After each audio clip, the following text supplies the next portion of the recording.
Kita akan bertemu Tuhan muka dengan muka.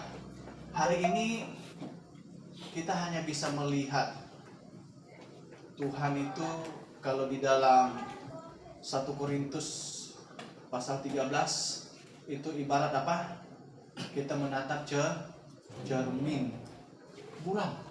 Nah, jangan bayangkan cermin saat itu konteksnya ketika Alkitab ditulis cerminnya kayak kita hari ini ya di kamar mandi ini wastafel sudah ada cermin. Nah, itu kan semuanya waduh. Kalau cerminnya bersih itu semua terlihat dengan jelas tubuh kita. Nanti itu kan kita cermin wajah kita, mana ada jerawat, mana ada bekasnya, di situ akan terlihat jelas. Nah, tapi ini cermin saat itu tidak seperti yang ada di wastafel kita itu. Cermin saat itu ya ini biasanya apa? Kuningan itu tembaga itu dipoles sampai mengkilat, dan terkadang kalau polesannya ini buram sekali ya, buram sekali ya. Syukur-syukur masih kelihatan wajah, tapi itu pun masih nggak seperti yang sekarang ini ada bekas jerawatnya di mana nggak kelihatan, nggak jelas. Dan Tuhan berkata lewat Paulus bahwa hari ini kita melihat dia itu bagaikan melihat di cermin, masih belum jelas. Tapi saudara yang dikasihi Tuhan, ketika Anda sudah diselamatkan, Anda ada di dalam Yesus Kristus, Anda akan bertemu dengan Tuhan dan Anda akan melihat muka dengan muka. Wow, ini indah sekali. Saya sungguh menantikan waktu itu. Saya akan menemukan Tuhan, melihat dia muka dengan muka. Waduh, indah sekali. Nah, saudara yang dikasihi Tuhan, tetapi itu hanya akan bisa terjadi kalau yang bersangkutan sudah betul-betul ada di dalam Yesus Kristus. Oke, baik Bapak Ibu, saudara yang dikasihi Tuhan, selamat siang. Apa kabar jemaat? Ya, puji Tuhan, semuanya ada dalam keadaan baik. Dan kita bersyukur bahwa kita boleh Tuhan perkenankan untuk ada di sini, untuk belajar firman Tuhan, untuk membuat iman kita semakin bertumbuh, terlebih semakin menuntut kita kepada kebenaran. Dan jemaat, hari ini kita akan melihat tentang yang namanya batu sandungan. Nah, ini penting tak? Oh, penting. Mungkin agak ini karena jarang sekali orang khotbah tentang tema ini, batu sandungan. Saya jarang sekali, mungkin selama ini hampir tidak pernah dengar memang tema khotbahnya batu sandungan. Ya, kalau disinggung di dalam khotbah ada, tapi tidak menjadi fokus utama, bukan menjadi inti dari khotbah itu tentang batu sandungan. Tapi hari ini saya akan membahas itu menjadi satu inti, ya, batu sandungan. Coba sebelum kita bahas lebih panjang, kita buka di dalam 1 Korintus pasal 8 ayat 9.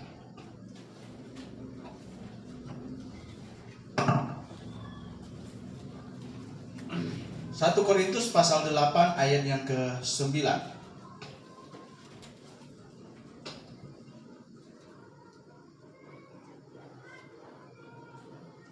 Oke. Kalau sudah ditemukan, kita baca bersama-sama dalam hitungan ketiga. 1, 2, 3. Tetapi jagalah supaya kebebasanmu ini jangan menjadi batu sandungan bagi mereka yang lemah. Jagalah supaya kebebasanmu itu ini tidak menjadi batu sandungan bagi mereka yang lemah. Oke, sebelum kita lebih jauh dalam membahas merenungkan ini, kita berdoa. Bapa di surga, kami bersyukur Tuhan untuk firman-Mu yang sudah ada di tangan kami.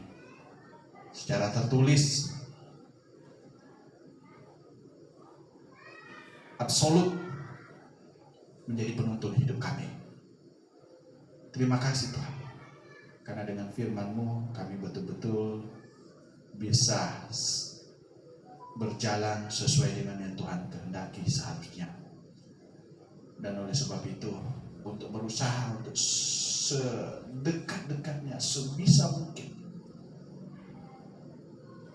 kami bisa berjalan di jalur yang benar sesuai yang Tuhan kehendaki. Maka Tuhan tolong kami agar kami bisa memahami firman-Mu yang akan kami renungkan saat ini. Terima kasih Tuhan, hikmat pengertian daripada Tuhan kami terus minta, dan Roh Kudus-Mu kiranya menerangi kami. Terima kasih, di dalam nama Tuhan Yesus kami berdoa dan bersyukur. Amin. Nah Bapak Ibu Saudara yang dikasihi Tuhan, ini konteksnya adalah tentang persembahan ya, karena tentang persembahan berhala. Sampai ada yang saya waktu kuliah di kelas itu ada yang nanya, Pak, bisa tak kita makan sesajen gitu, ya kan? Sesajen, bisa tak kita makan? Sebenarnya tidak ada masalah ya kita makan. Tidak ada masalah bagi kita yang memahami ini dengan benar. Ya, tidak ada masalah. Tidak ada masalah sebenarnya. Saya ingat dulu ini kuburan yang sana yang Cina ini kan, yang di ini. Dulu kan akses satu-satunya jalan potong kalau tidak lewat Kairagi kan lewat situ kalau untuk ke daerah Paniki ya, ikut belakang itu jalan. Ya, itu gelap itu. Belum ada SB, itu gelap sekali dulu kan, hutan di situ. Nah itu ya kami masih anak-anak yang suka bertualang, berkeliaran kemana-mana. Ya terkadang lewat situ iseng-iseng mampir, meskipun dimarah kan sebenarnya nggak boleh ya kalau ini. Itu kita kerap temukan, apalagi kalau dekat-dekat hari raya begitu. Ada ayam 1 ekor, ada buah-buahan dari pisang, apel, ya lengkap. Ya ini anak-anak suka iseng nih, comot nih, comot. Dan ternyata bukan hanya kami ya, terkadang ada yang seorang yang suka minum, ya mabuk-mabukan, itu jadi apa istilah tolak, atau orang Manado bilang tolak-tolak. Dia ambil. Dan saudara yang dikasih Tuhan, oke, itu mereka yang memang tidak mengerti dan tidak berbicara tentang. Tetapi bagaimana konteksnya di dalam kekristenan, ya kan? Di sini Paulus, ya, firman Tuhan bilang segala sesuatu halal bagiku, termasuk itu. Ya itu makanan. Tetapi saudara yang dikasih Tuhan, bagi mereka yang lemah katanya itu akan jadi batu sandungan.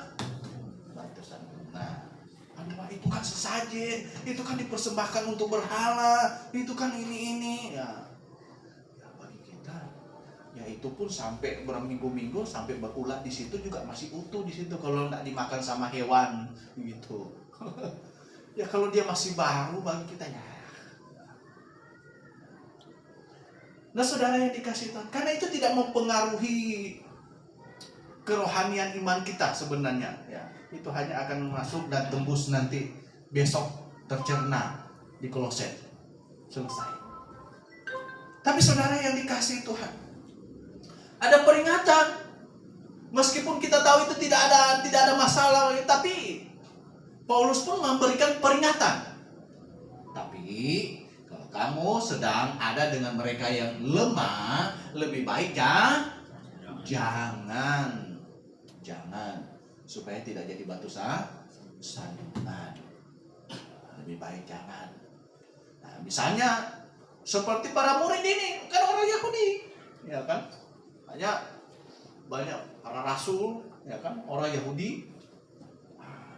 Akhirnya itu jadi salah satu poin yang orang-orang Yahudi lainnya ada di Taurat, orang Farisi. Ini murid-muridmu kan orang Yahudi, kenapa mereka memetik bulir di hari Sabat? Nah untung saat itu Tuhan Yesus ada di situ gitu kan ya, Tuhan Yesus kasih jelas gitu. Tapi saudara yang dikasih Tuhan, terkadang ini menjadi hal yang penting bagi kita. Hal yang penting untuk kita perhatikan. untuk kita perhatikan. Dan saudara yang dikasihi Tuhan, saya ingin memberitahukan, ini batu sandungan, yang namanya batu sandungan ini ada dua versi. Ada dua versi. Satu, batu sandungan yang diakibatkan orang lain terhadap orang lain. Jadi batu sandungan yang diakibatkan oleh orang lain dan dampaknya kepada orang lain. Tetapi ada batu sandungan yang kita temukan dalam Alkitab, batu sandungan yang diakibatkan oleh diri sendiri dan dampaknya terhadap diri sendiri. Dia tersandung terhadap batu sandungan yang dihasilkan dia sendiri. Nah, saudara yang dikasihi Tuhan, yang pertama di sini kita berbicara tentang batu sandungan yang diakibatkan oleh orang lain dan berdampak kepada orang lain juga. Nah, ini bisa berlaku bagi orang yang sudah lahir baru. Ya, sebenarnya bisa semuanya. Tetapi ini lebih ke orang yang lahir baru, perlulah hati-hati. Nah, saudara yang dikasihi Tuhan, orang yang sudah diselamatkan, orang yang mengerti kebenaran, ya firman Tuhan berkata, ketika kita sudah diselamatkan, ketika sistem ibadah sudah beralih bukan lagi sistem ibadah simbolik, tetapi kita sekarang sudah yang hakikat, ya kan? Kalau di perjanjian lama sistem penyembahannya bersifat simbolistik, ritualistik, jasmania. Sekarang kita menyembah di dalam roh dan kebenaran, kata Tuhan Yesus di dalam Yohanes pasal yang ke-4 ayat 23-24-nya. Kita menyembah Allah di dalam roh dan kebenaran, bukan lagi yang bersifat jasmani, ritual, simbol, ya, seperti orang Yahudi misalnya. Maka kita sangat paham misalnya mengenai makanan. Tuhan berkata segala sesuatu sudah halal. Kalau perjanjian lama tidak boleh makan, ya kan, babi lah, ini tidak boleh dimakan. Kenapa? Karena itu menyimbolkan babi, binatang yang kotor, menyimbolkan sesuatu yang haram, najis. Ya. Orang yang kusta tidak boleh di kampung, istilahnya kampung, di kota, harus diasingkan. Kenapa? Itu menyimbolkan suatu kutukan, katanya itu penyakit kutukan, najis. Dan saudara yang dikasih, itu simbol di perjanjian lama, karena memang ibadahnya saat itu seperti itu. Hari ini tidak. Kita bisa makan apa saja. Orang Manado kurang kaki kemeja yang nggak dimakan. Dan bukan karena nggak ada makanan, nggak ini. Bukan. Seharusnya. Tapi sayang, orang Manado makan itu bukan karena mengerti semuanya halal atau karena sudah mengerti ini sistem ibadahnya sudah bersifat hakikat. Tetapi ya karena apa? Ya ini karena sudah style, gaya, menjadi apa budaya, ya karena dari dulu kita makan kok. Nah ini kan bukan berdasarkan kepada pemahaman bahwa sistem ibadah sudah beralih, ya bukan. Nah, tetapi kita yang di sini baik yang karena memang sudah terbiasa mungkin, tetapi yang lebih penting lagi karena sudah mengerti, bisa makan apa saja. Tapi saudara yang dikasihi Tuhan, misalnya kita sedang Injil, ya oke lah kita sudah mengerti bahwa kita bisa makan apa saja. Kita misalnya sedang Injil seorang yang Muslim, atau seorang misalnya kita nginjili seorang vegetarian, atau kita misalnya nginjil seorang Advent misalnya.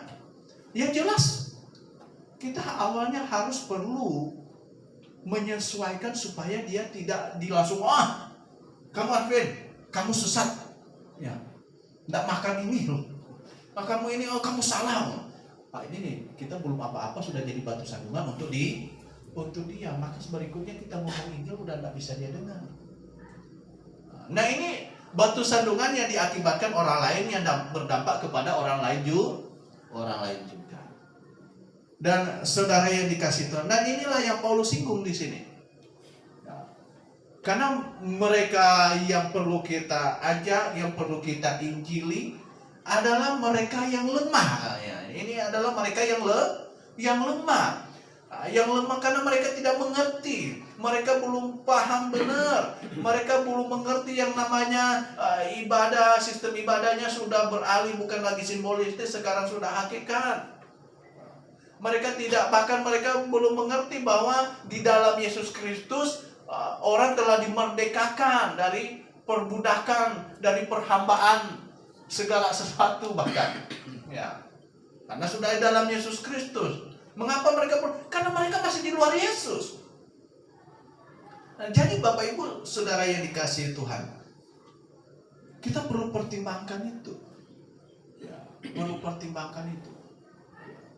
Terkadang ya kita perlu mengoreksi. Ada orang yang mungkin kita mau ajak, ya kan? Kita seharusnya merangkul dia, membuat dia happy dengan kita, membuat dia enjoy dengan kita dulu.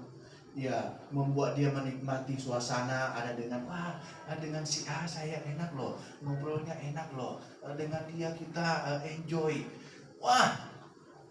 Malah sebaliknya misalnya, orang yang kita mau ajak dia sudah begini. Aduh, gimana ya saya dengan dia ini ya? Ya sudah, kita tidak bisa sampai kepada maksud tujuan kita. Udah gak bisa. Jangankan dia mau dengar kita ngomong, mau dekat dengan kita saja dia sudah gak mau. Nah, ini Bapak Ibu Saudara yang dikasihi Tuhan. Makanya Tuhan bilang, barang siapa yang kurang hikmat nih, minta. Supaya apa? Supaya dalam kita menjalani tugas tanggung jawab kita sebagai anak-anak Tuhan tidak menjadi batu sandungan. Sangat disayangkan. Dia tidak dengar kebenaran bukan karena ini, tetapi karena dari kita. Wow! Itu iblis jadi tidak kerja keras dia. Dia tidak perlu kerja keras. Tidak perlu kerja keras. Malah kita sudah jadi orang yang mengambil bagian, menguntungkan si iblis jadinya. Nah, jadi Bapak Ibu Saudara yang dikasihi Tuhan, ini batu sandungan pertama yang diakibatkan oleh kita atau diakibatkan oleh orang lain yang berdampak terhadap orang lain juga. Dan yang kedua, Bapak Ibu Saudara yang dikasihi Tuhan, yang kedua kita lihat ada juga batu sandungan yang diakibatkan oleh seseorang atau orang itu dan berdampak kepada orang itu juga. Artinya dia menjadi batu sandungan terhadap dirinya sendiri. Nah, ini contoh di dalam Alkitab di mana? Sebenarnya bagi bangsa Israel. Bangsa Israel. Roma pasal 9 ayat 33. Seperti ada tertulis, sesungguhnya aku meletakkan di Sion sebuah batu sentuhan dan sebuah batu sandungan, dan siapa yang percaya kepadanya tidak akan dipermalukan. Firman Tuhan bilang di sini, Tuhan Yesus batu sandungan jadi bagi bangsa Israel. Oh, saya pikir di sini oke, Tuhan Yesus jadi batu sandungan bagi bangsa Israel. Tetapi kenapa Tuhan Yesus bisa jadi batu sandungan bagi bangsa Israel? Jemaat yang dikasihi Tuhan. Kenapa? Karena sebenarnya lebih dulu bangsa Israel menjadi batu sandungan bagi diri mereka sendiri. Kenapa ini terjadi? Kita kasih tahu di dalam Roma pasal yang ke-10.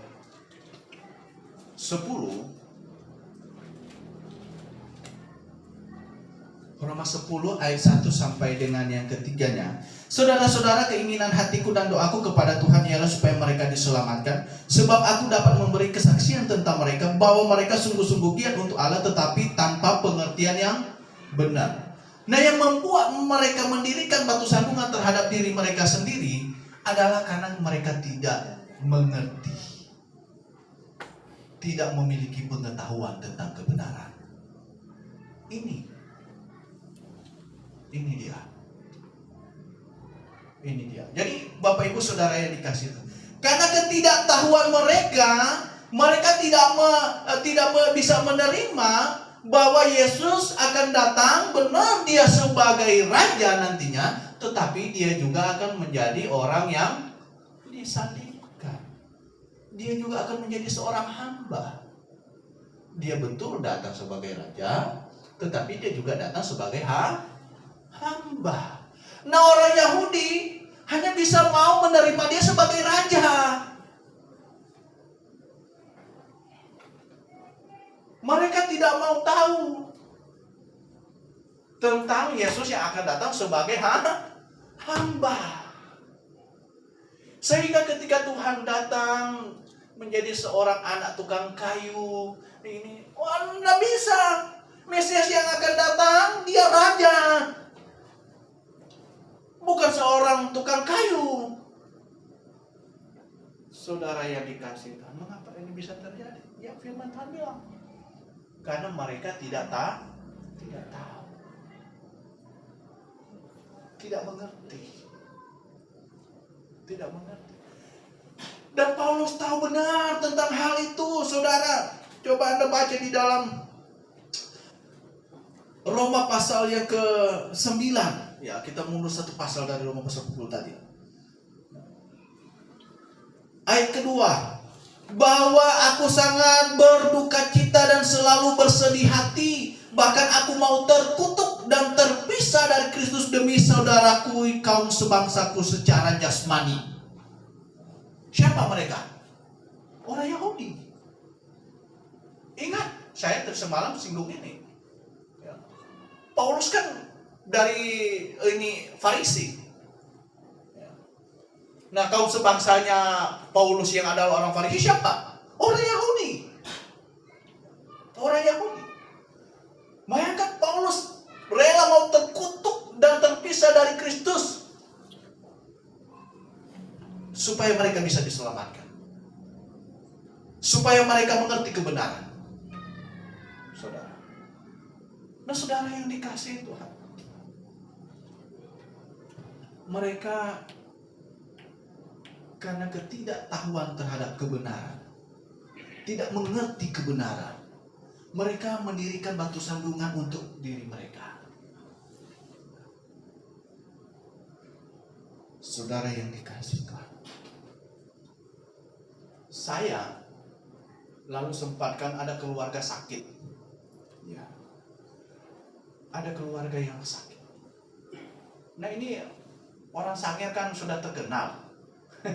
Orang Sangir terkenal. Apalagi yang masih ini sekali dengan adat-adat yang ini. Sakit sedikit, bergerak sedikit apa? Jahe.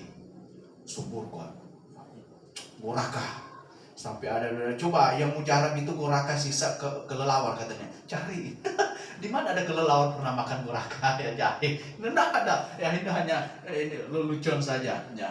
Kenapa? Wah sedikit-dikit wah subur. Nah, terus satu kali saya pernah sampaikan bahwa itu tidak benar. Saya bilang tidak benar. Bukan masalah jahenya yang tidak benar. Tapi masalah sembur-semburnya. Terus ada yang protes saya. Dia bilang di Alkitab saja, katanya. Orang ini perlu dikasih inilah, dikasih itulah. Tuh kan, Tuhan Yesus saja katanya pakai tanah menyembuhkan mata orang buta. Masa pakai jahe enggak boleh? Saudara yang dikasih Tuhan. Kenapa ini bisa terjadi? Kenapa dia marah ketika saya? Karena dia tidak mengerti kebenaran. Nggak mengerti kebenaran, saudara. Itu sebabnya seseorang bisa betul-betul berdiri pada kebenaran kalau dia mengerti kebenaran.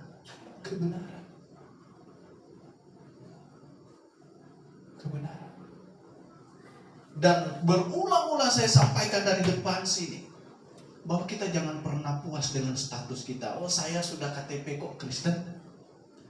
Saya lahir buka mata menyadari dunia ini, orang tua saya sudah ke gereja kok. No. Itu tidak menjamin Anda menjadi orang Kristen sejati. Saudara, itu tidak menjamin bahwa Anda akan menjadi orang yang senantiasa diberkati. Justru yang ada, ketika Anda puas dengan itu semua, Anda akan terbenam menjadi orang Kristen yang semakin hari tidak mau tahu tentang kebenaran. Karena sudah puas. Ngapain saya sudah Kristen kok? Dan akhirnya tidak ada dorongan untuk mau belajar mengisi pengetahuan tentang kebenaran terhadap iman hidupnya, hidup kerohanian dia. Saudara yang dikasih Tuhan. Nah, kalau demikian, yang ada dia akan semakin tersandung dengan ketidakpengertian dia sendiri. Saudara. Dan ini berbahaya. Saya katakan ini sangat berbahaya, saudara yang dikasihi Tuhan. Kalau bicara soal makanan, oke, itu bukan sesuatu yang fundamental. Itu bukan sesuatu yang inti ya. Orang yang tidak makan daging kan tidak membuat dia tidak masuk surga. Gitu kan? Tidak membuat. Tapi saudara yang dikasihi Tuhan, bagaimana kalau sampai hal itu berkaitan tentang jaminan hidup kekal Anda? Akan sangat berbahaya. Tuhan Yesus berkata, lebih baik seseorang itu kehilangan tangannya, kehilangan kakinya, kehilangan matanya, daripada semua dari nyawanya itu dicampakkan dalam api neraka. Nah, saudara yang dikasihi Tuhan, batu sandungan.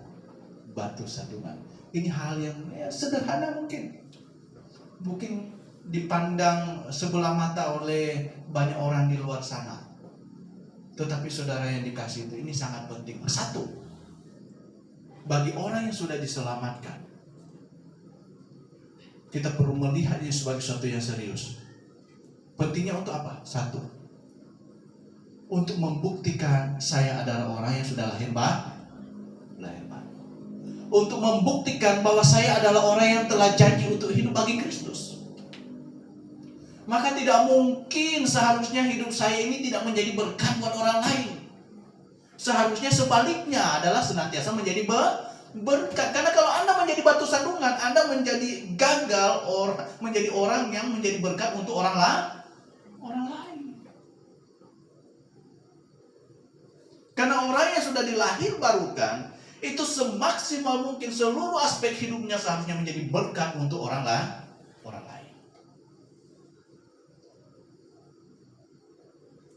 Kedua, untuk efektif bagi kita bersaksi menuntun orang kepada Tuhan. Kepada Tuhan.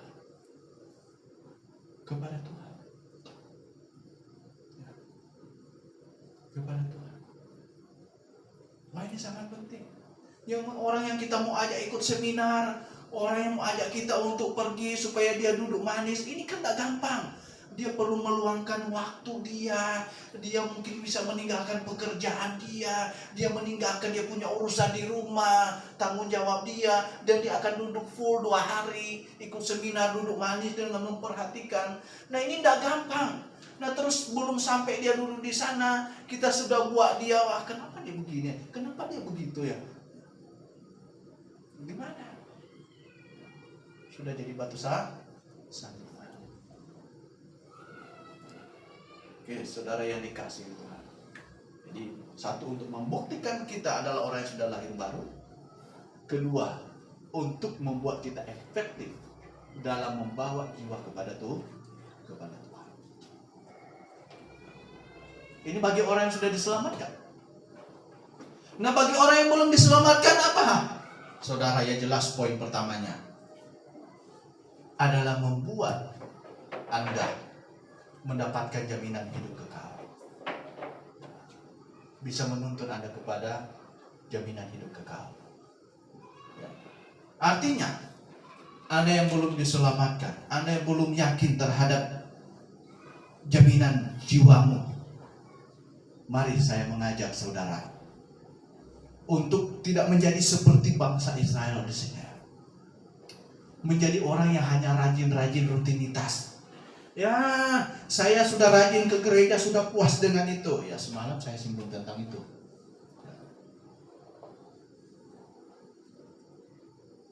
Tetapi kerajinan itu semua, jerih lelah Anda tidak dilakukan berdasarkan pengetahuan, itu sia-sia. Dan yang ada, itu akan menuntun Anda untuk jauh daripada Tuhan justru. Kenapa? Karena Anda bisa berpikir seperti bangsa Israel. Saya ini keturunan Abraham jasmani. Bayangkan, saya ini kan sudah Kristen. Saya ini sudah rajin melayani. Saya ini adalah seorang pengkhotbah. Saya ini rajin ke gereja. Wah, kan seperti itu jadinya. Saudara yang dikasihi Tuhan. Oleh sebab itu, mari. Tuhan ingin semua orang itu menjalani hidup kerohanian itu berdasarkan pengetahuan. Makanya di tempat ini kita adalah satu-satunya yang menekankan doktrinal. Apa itu doktrinal? Pengajaran. Kita bukan hanya berkumandang ya, sudah kasih orang Kristen moralnya bagus, baik, berbuat kasih dan lain sebagainya. Ya, itu kita juga terus kumandangkan. Tetapi itu sesuatu yang bersifat konsekuensi, logis dari iman yang berpengertian.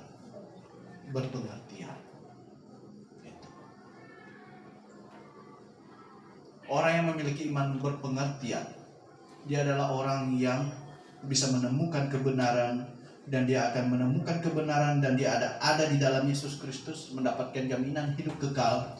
Dan ketika dia ada di dalam Yesus Kristus, mendapatkan jaminan hidup kekal, konsekuensi logisnya dia akan menghasilkan hidup yang bermoral, hidup yang memiliki kasih yang luar biasa, hidup yang sebisa mungkin menjadi berkat untuk orang lain. Oleh sebab itu, yang namanya doktrinal, pengajaran kita tekankan di tempat ini. Itu sebabnya kita berjerih lelah dari tadi, kita sibuk gimana, siapa yang sudah bisa diajar, siapa yang sudah pasti ikut seminar, kenapa? Karena kita ingin orang mengerti kebenaran. Karena kita ingin orang Kristen itu berpengertian yang benar berdasarkan Alkitab. Kalau cuma mau supaya tempat ini penuh banyak orang, saudara, ya kita pakai trik-trik mereka yang di luar sana lah, gitu kan? Gampang. Saya katakan, kalau pakai trik-trik mereka di luar sana gampang. Ya, kita tinggal siapa yang mau sponsor, ya siapkan tiap minggu di sini kita ada acara konser, undang artis, gitu kan. Nanti selesainya kita ada makan pesta, ya. Siapa yang tak mau datang? Belum lagi, saya di Jakarta pernah temukan gereja yang habis kebaktian, ada orang yang berdiri di pintu bagi-bagi amplop. Siapa yang tak mau? Itu jangankan 1 bulan, 1 minggu penuh tempat kita ini. Ya, harus siap-siap Pak, cepat-cepat lantai 2 Pak. Tetapi kita tidak demikian. Kita menginginkan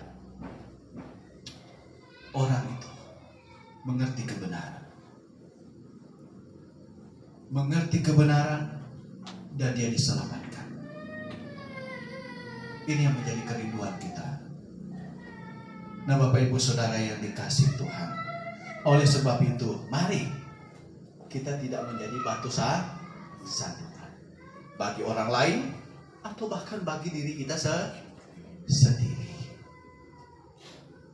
Tidak menjadi batu sandungan. Nah, Bapak Ibu Saudara yang dikasihi Tuhan, saya menyampaikan ini. Kenapa? Karena saya sangat rindu ada orang-orang yang banyak sebisa mungkin yang bisa kita bawa kepada Tuhan, terlebih dalam acara yang paling dekat yang kita di seminar. Mari kita berusaha seefektif mungkin mengajak orang untuk ikut terlibat mengikuti seminar kita ini, supaya betul-betul kita tidak menjadi orang Kristen yang pasif, tetapi betul-betul aktif, sehingga menjadi berkat buat orang lain. Dan Anda yang belum diselamatkan, Anda bisa menjadi berkat buat dirimu sendiri. Amin. Kita berdoa. Bapa di surga, kami bersyukur untuk firman-Mu. Tolong kami Tuhan, agar kami tidak menjadi berkat, menjadi batu sandungan untuk orang lain. Bahkan kami kiranya tidak menjadi batu sandungan untuk diri kami sendiri. Sehingga baik bagi diri kami seharusnya kami menjadi berkat, dan juga sekiranya kami juga menjadi berkat untuk semua orang di sekitar kami. Terima kasih Tuhan, terima kasih. Di dalam nama Tuhan Yesus kami berdoa dan bersyukur. Amin. Baik Bapak Ibu Saudara yang dikasihi Tuhan,